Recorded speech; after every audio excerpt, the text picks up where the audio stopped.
تھوڑے بہت کھلے ہی رکھتے ہیں، اور ہر آدمی کچن میں ہی آ کر قبضہ کرتے ہیں، تو کھانے کی چیزوں میں جو کھانے کی چیزیں رہے کھلا ہی رکھو، اور اس وقت کھانے کی چیزوں میں یہ زہر ملا دو، اور جو ہی آئیں گے کھائیں گے اس کے بعد ختم ہو جائیں گے۔ تو اس طرح کام کر کے لوگ خوش تھے کہ سب کل پورے بندر ختم ہو جائیں گے۔ رات میں بندر آئے معمول کے مطابق، ان کو پہلے ہی کھٹکا کہ بھی ہمیشہ دروازے بند رہتے ہیں، دروازے کھلے کیوں ہیں؟ پھر کچن میں کھانے کی چیزیں اس طرح کھلی کیوں رکھی ہے؟ تو فوراً بندروں نے کوئی چیز کو کھایا نہیں۔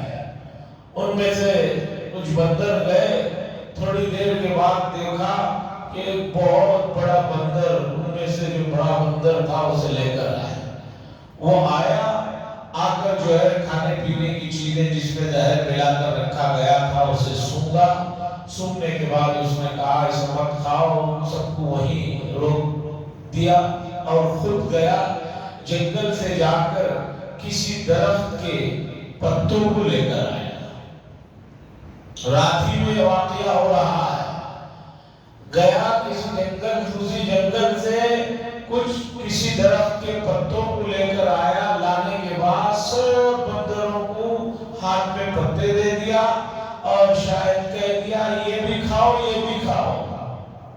اب وہ زہر والا کھانا بھی کھا رہے تھے، وہ پتے بھی کھا رہے تھے، لوگ خوش ہو رہے تھے کہ اس صبح تک سب مر جائیں گے، لیکن اس زہر کا تو پتا تھا، وہ پتے کے ساتھ گئے، پھر کودتے بھاگتے ہوئے چلے گئے، کوئی بھی بندر نہیں مرا۔ علی طیب صاحب خود اس واقعے کے عینی شاہد ہیں، دیدار کرنے والے ہیں۔ انہوں نے اس واقعے کو لکھنے کے بعد لکھا کہ انسان یہ سمجھ رہا ہے کہ میں ہی کامل اور مکمل ہوں، میں ہی جو ہے سب سے بڑا ہوں، افضل ہوں، لیکن اس جانور نے جسے جانور سمجھ کر جو ہے نیچی نگاہ سے دیکھتے تھے، اس نے جو ہے ان کو بتایا کہ ہم تمہارے سے بھی ایک قدم آگے۔ تو اب بات پھر میں آتا ہوں اس طرف کہ حضرت انسان یہ جو اپنے آپ کو کامل اور مکمل سمجھتا ہے، وہاں سے اس کی ترقی رک جاتی ہے۔ کامل اور مکمل نہ سمجھے، انسان کے اندر فطری صلاحیتیں بے شمار ہیں، ان فطری صلاحیتوں کو اور آگے بڑھانا ہے تو کیا کرنا ہے، اس مسئلے کو سمجھنے کی ضرورت ہے۔ اور چونکہ ہم امت مسلمہ کلمہ پڑھنے والے، ہماری ذمہ داری ہے کہ ہم اس مسئلے کو خود سمجھیں اور اس کے بعد اس مسئلے کو دوسرے کو سمجھائیں۔ دیکھیے دنیا میں کسی کے پاس ظاہری دنیا کی چیزوں کا ہونا یہ اس بات کی نہ دلیل ہے، نہ پہچان ہے، نہ علامت ہے کہ جو ہے وہ آدمی سب سے کامیاب ہے۔ کیوں؟ قرآن نے یہ بات کئی جگہ پر کہی کہ اللہ فرماتے ہیں من کان لہو، جو آدمی دنیا چاہتا ہے تو ہم اسے دنیا ہی میں دے دیتے ہیں، بڑھا کر دے دیتے ہیں، وما لہو فی الآخرۃ من نصیب، اور آخرت میں اس کے لیے کوئی حصہ نہیں ہے۔ اس لیے اگر آپ کسی ایسے آدمی کو دیکھتے ہیں کہ اس کے پاس ظاہری طور پر تمام چیزیں ہیں، تو اس سے اپنے اوپر جو ہے قیاس کر کے یہ سمجھنا کہ جو ہے میرے اندر جو ہے میں جو ہے شاید اللہ کا جو ہے ناپسندیدہ آدمی ہوں، یہ بات غلط ہے۔ آپ کو اللہ نے ایمان کی دولت عطا فرمائی ہے، اس دولت کا کوئی مقابلہ نہیں ہے، اس نعمت کی کوئی جو ہے قیمت اور اس کا کوئی وزن ہی نہیں ہے کہ آپ کہیں کہ بھئی یہ چیز اس سے زیادہ وزنی کوئی چیز ہے، ایسا ہو ہی نہیں سکتا۔ ایمان کی جو دولت آپ کو ملی ہے، یہ بے مثال اور بے نظیر اور لاجواب چیز آپ کے پاس ہے۔ اب اس بے مثال اور بے نظیر چیز کو آپ کو آگے بڑھانا ہے اور ترقی دینا ہے، تو اس چیز کو سمجھنے کی ضرورت ہے۔ آج میں اسی چیز کو آپ کو سمجھانا چاہتا ہوں۔ دیکھیے ایک زمین کا ٹکڑا ہے، اب اس زمین کے ٹکڑے بہت خوبیاں ہیں. اگر آپ اس زمین کے ٹکڑے کو صحیح استعمال نہیں کریں گے تو وہ زمین کا ٹکڑا بنجر ہو جائے گا، بیکار ہو جائے گا. شہروں میں دیکھ لیجئے کہیں کوئی جگہ خالی پڑی رہتی ہے، 2-4 دنوں کے بعد دیکھیے وہاں گندگی جمع کرنا شروع کر دیتے ہیں. خاص طور پر مسلمان علاقوں میں دیکھ لیجئے غلطی سے کہیں کچھ کچرا پڑا ہوا ہو تو سمجھیے کہ دوسرے تیسرے دن وہاں پر گھوڑ بن جاتی ہے. لوگ یہ بھی نہیں دیکھتے کہ یہ مسجد کے سامنے کا حصہ ہے، اور ایسے ایسے وقت میں ڈال کر جاتے ہیں ہم لوگ قابو میں نہیں آتے. ہمارے مسجد کے گیٹ کے پاس جو مسجد کا کچرا وغیرہ رکھا جاتا ہے، اگر ایک دن گاڑی والے نہ آئے تو دوسرے دن وہاں پر اتنا جمع ہو جاتا ہے، دوسرے بھی لا کے وہاں جمع کر دیتے ہیں، ڈال کے چلے جاتے ہیں. دن میں تو دیکھتے ہیں وہ لوگ فجر سے پہلے ہی ڈال کے نکل لیتے ہیں، رات میں کوئی 12-1 بجے ڈال دیتا ہے. تو کیا سمجھ میں آیا کہ چیز جگہ ہے، لیکن اس جگہ کی آپ نے صحیح معنوں میں اس کی حد بندی اور اس کی نگرانی نہیں کی تو اس جگہ کچھ شدید دنوں میں آپ کے لوگ جو ہے اسے جو ہے کباڑ میں تبدیل کر دیں. اسی طرح ایمان ایک بہت بڑی نعمت ہے. اب اس ایمان کی اگر میں اور آپ حفاظت نہ کریں، اس کی نگرانی نہ کریں، اس کی دیکھ بھال نہ کریں اور یہ کہیں بھئی میرا ایمان ہے، جیسے کوئی آدمی کہے یہ میری جگہ ہے، تمہاری تو جگہ ہے بھئی، لیکن اگر تم نے اس کی صحیح دیکھ بھال نہیں کی تو دیکھو چند دنوں کے اندر اس کا کیا حال ہوگا پتہ بھی نہیں چلتا. تو اسی طرح ایمان بڑی قیمتی شے ہے. جیسے سمجھیے کہ کسی بڑے شہر کے بالکل مین لوکیشن میں کسی کی ایک بڑی جگہ ہے بہت قیمتی، تو اس طرح قیمتی ایمان ہے. اب اس کی حفاظت اور اس کی نگرانی آپ کی اور میری ذمہ داری ہے.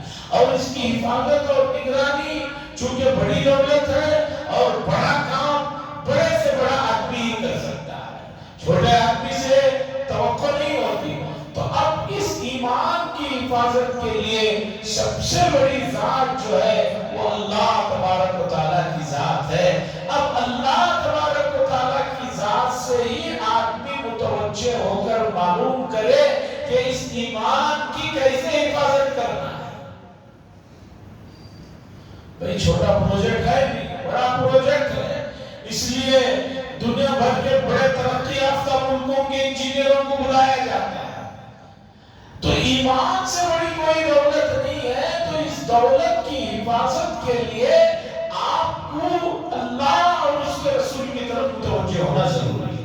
جب ہم اللہ کی طرف متوجہ ہوتے ہیں کہ اللہ اتنی بڑی قیمتی دولت کی حفاظت کیسے کی جائے، اسے کیسے ترقی دی جائے، اس میں کیسے اضافہ کیا جائے، اس کے اندر کیسے بڑھوتری آئے، تو اللہ تبارک و تعالیٰ نے اس مسئلے کو قرآن مجید میں بہت پیارے انداز میں صراحت کے ساتھ، وضاحت کے ساتھ، آسانی والے اسلوب میں، مثالوں والے اسلوب میں سمجھا دیا.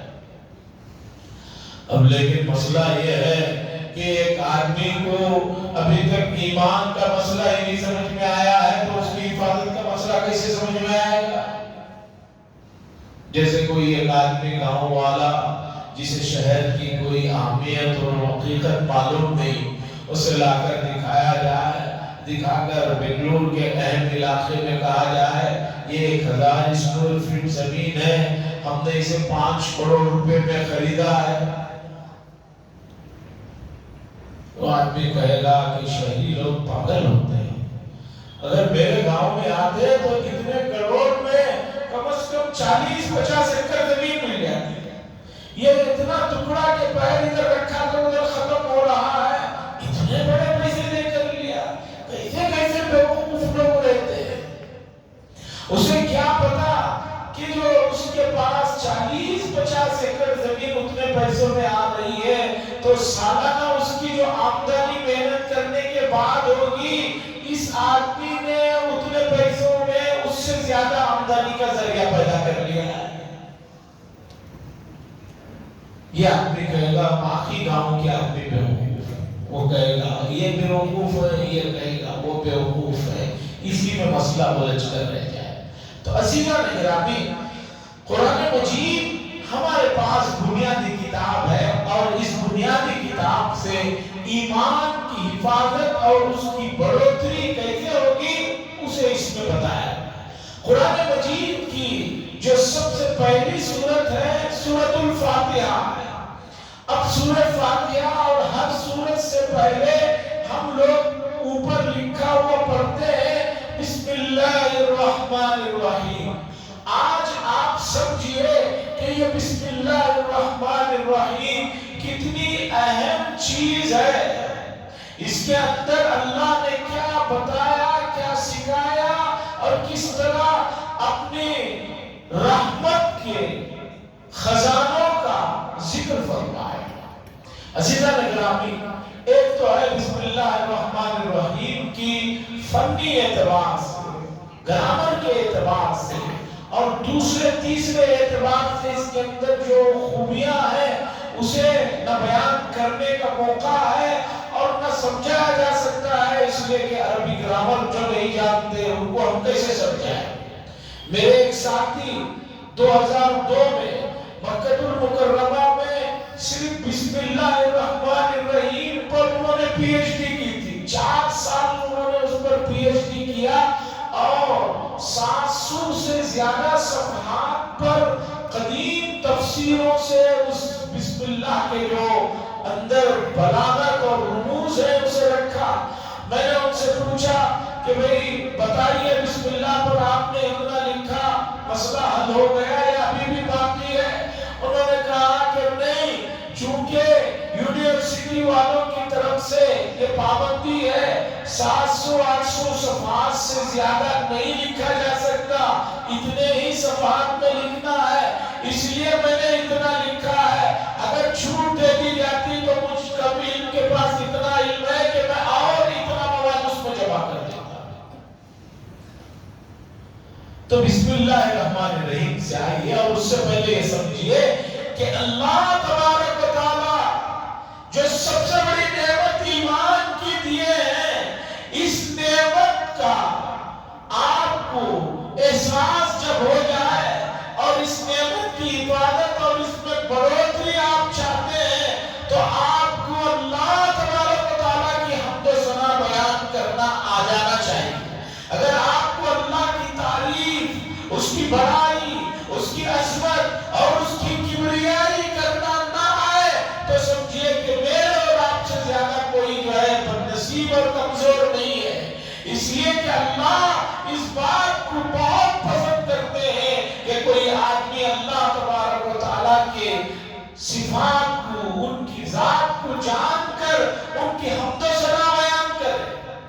لیکن اللہ نے اس مسئلے کو بھی آسان کر دیا اور بتا دیا کہ حضرت انسان بہت کمزور، بے بس اور کم علم والا مجبور ہے، اسے اللہ کی کیسے حمد و ثنا بیان کرنا یہ بھی نہیں آتا۔ تو اللہ نے کہا کہ جب تمہارے دل میں ہماری بڑائی بیان کرنے کا ارادہ ہو تو کس طرح میری بڑائی بیان کرنا، اللہ تبارک و تعالیٰ نے سورہ فاتحہ میں اسے سمجھا دیا اور سکھا دیا۔ بسم اللہ الرحمن الرحیم پر آئیے۔ بسم اللہ میں اللہ کا لفظ سے پہلے بسم ہے، یعنی اللہ کے نام سے۔ لفظ اللہ جو ہے، لفظ اللہ جو ہے یہ عربی زبان کا وہ لفظ ہے، اس کے اندر اتنے معانی ہیں کہ یہ لفظ سوائے اللہ کی ذات کے کسی پر بولا نہیں جا سکتا۔ اللہ نام ہے اس ذات کا جس کے اندر ہر قسم کی خوبیاں، ہر قسم کے کمالات، ہر قسم کی عظمتیں فی نفسی اس کی ذات کے اندر موجود ہے۔ وہ کسی بھی قسم کے عیوب سے، ہر قسم کے نقائص سے، برائیوں سے جو ذات پاک ہو اسے اللہ کہا جاتا ہے۔